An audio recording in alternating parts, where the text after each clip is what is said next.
16. yüzyılın ortalarında Osmanlı İmparatorluğu dünyanın en güçlü devletlerinden biriydi. Ancak devletin geleceğini tahta kimin geçeceği belirleyecekti. Kanuni Sultan Süleyman yaşlanmış, saray içindeki dengeler hassas bir hale gelmişti. Gerçek tarihte Rüstem Paşa'nın entrikaları ve Hürrem Sultan'ın saray içindeki gücü, Şehzade Mustafa'nın idamını getirmişti. Bu sefer sizi ben bile kurtaramam. Fakat bu kez tarihi farklı ilerletelim. Manisa ve Amasya'da halkın sevgisini kazanan, askerlerin kahraman olarak gördüğü Mustafa, bu alternatif tarihte hayatta kalıyor. Rüstem Paşa'nın planı ortaya çıkıyor ve Kanuni oğlunu öldürmek yerine onu veliaht ilan ediyor. Mustafa, Kanuni'nin ölümünden sonra 41 yaşında tahta çıkar. Tahta geçtiği ilk günlerde devlet kurumlarını sarsan büyük bir temizlik hareketi başlatır.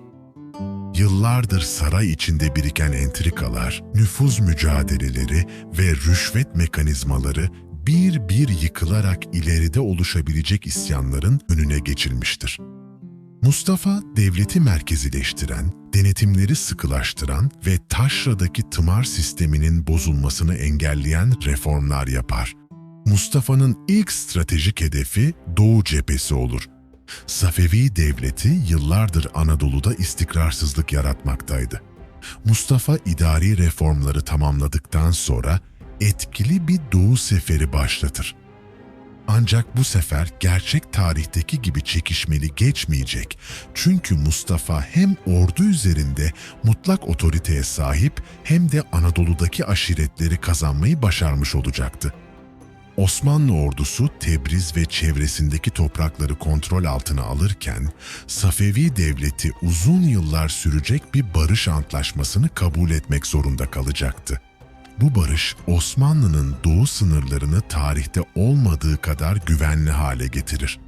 Mezhep gerilimi azalıyor, vergi gelirleri düzenli hale geliyor ve Anadolu'nun doğusu uzun yıllar boyunca istikrar dönemine giriyordu.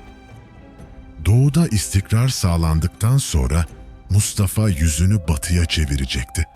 Hedef doğrudan Avusturya değil, önce Balkanların içindeki otoriteyi güçlendirmek. Çünkü tarihte sık sık ayaklanan Eflak ve Boğdan devletleri Habsburglarla işbirliği yaparak Osmanlı'nın batı stratejisini zayıflatmıştı. Mustafa bu devletlere daha güçlü yönetimler kurduracak, yerel beyleri Osmanlı'ya bağlı kalmaya mecbur bırakan düzenlemeler yapacaktı. Balkanlarda siyasi istikrarı sağlayan Osmanlı ordusu bu kez büyük bir sefer hazırlığına başlıyor. Avrupa bu hazırlıkları endişeyle izleyecek. Mustafa'nın savaş disiplinini, ordunun ona olan büyük bağlılığını ve önceki yıllarda doğuda kazandığı başarıları batıda ciddi bir korku oluşturacaktı. Mustafa, tarihte gerçekleşmeyen geniş kapsamlı bir stratejiyle Orta Avrupa'ya ilerler. Hedef Viyana'yı kuşatmak değil, önce Habsburgların lojistik hatlarını kesmek. Bu nedenle Macaristan tamamen Osmanlı egemenliğine girer. Bu durum Avrupa'da büyük bir jeopolitik kırılma yaratacaktı.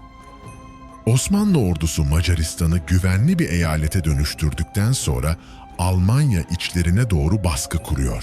Alman prenslikleri Osmanlı tehdidini hissedince Habsburglara olan bağlılıklarını gevşetmeye başlıyor.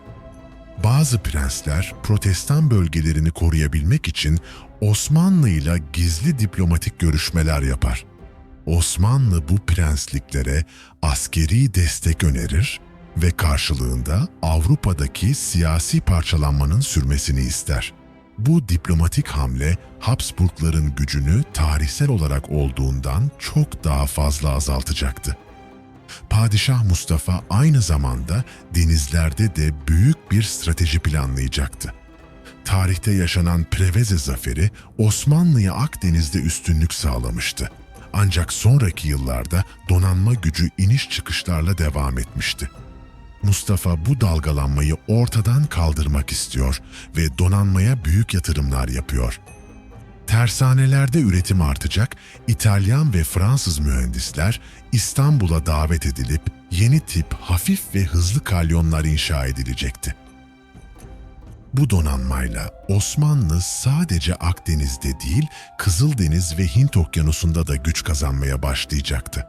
Portekizlilerin Hint ticareti üzerindeki hakimiyeti Osmanlı'nın bu yeni donanmasıyla kırılmaya başlıyor.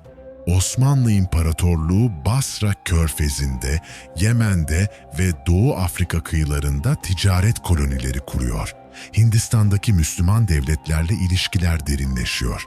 Osmanlı bu alternatif tarihte hem Asya hem Avrupa ticaretinde söz sahibi bir küresel güç haline gelecek ve baharat ticaretinin geliri arttıkça Osmanlı hazinesi tarihte olmadığı kadar güçlenecekti. Ekonomik istikrar sağlandıkça Mustafa Devlet'in modernleşmesine ağırlık veriyor. Özellikle teknik okullar, tıp medreseleri ve denizcilik akademileri kurduruyor. Avrupa'dan gelen bilim insanlarıyla ortak çalışmalar yapılacak, matbaa çok daha erken dönemde geniş kitlelere ulaşacaktı. Bu da Osmanlı toplumunda bilgi alışverişini hızlandıracaktı. Devlet Avrupa'daki gelişmeleri yakından takip ederek askeri ve teknik yenilikleri kendi sistemine entegre etmeyi başarmış olacaktı. Bu gelişmeler yaşanırken içeride de önemli değişiklikler oluyor.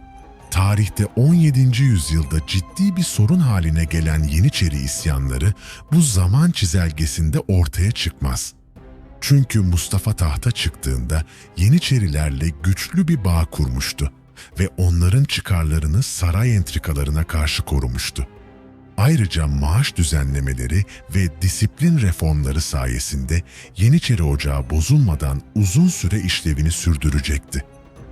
Mustafa dönemindeki en kritik olaylardan biri ise Osmanlı'nın bir Avrupa devletiyle gerçek bir stratejik ittifak kurması. Fransa ile yapılan dostluk tarihte sınırlı kalmıştı.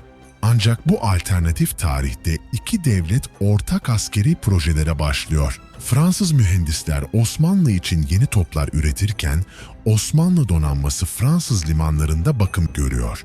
Karşılığında Osmanlı Fransa'yı Alman prenslikleri ve Habsburglara karşı destekliyor. Bu ittifak Avrupa'daki güç dengesini tamamen değiştirecekti. Peki bu süreç Osmanlı'nın uzun vadeli kaderini nasıl etkiler? Öncelikle Osmanlı 17. yüzyılda tarihsel olarak yaşadığı ekonomik çöküşü yaşamaz. Çünkü ticaret yolları Osmanlı'nın kontrolünde kalıyor ve Akdeniz üstünlüğü kaybolmuyor. Doğu cephesinde yaşanan istikrar sayesinde Anadolu ticareti kesintisiz devam eder. Saray içi çekişmeler azalır, rüşvet ve yolsuzluk mekanizmaları büyük ölçüde kırılırdı. Ayrıca Osmanlı bilimsel olarak da geri kalmayacaktı. Avrupa ile erken kurulan teknik işbirliği imparatorluğun modernleşmesini hızlandırır. Bu da Osmanlı'yı 17. ve 18. yüzyılda bir duraklama dönemine değil, güçlü bir ilerleme dönemine sokuyor. Sanayi devrimi Avrupa'da başladığında Osmanlı buna çok daha hazırlıklı olacaktı. Sonuç olarak Şehzade Mustafa'nın tahta çıkması, bu senaryomuzda Osmanlı tarihinin yönünü köklü şekilde değiştiriyor. Osmanlı hem Avrupa'da hem Asya'da da belirleyici bir güç olarak kalıyor. Viyana önlerinde durdurulan, Safevilerle sürekli savaşmak zorunda kalan, donanması zaman içinde zayıflayan Osmanlı yerine istikrarlı, ekonomik olarak güçlü, modernleşmeye açık bir süper güç ortaya çıkıyor.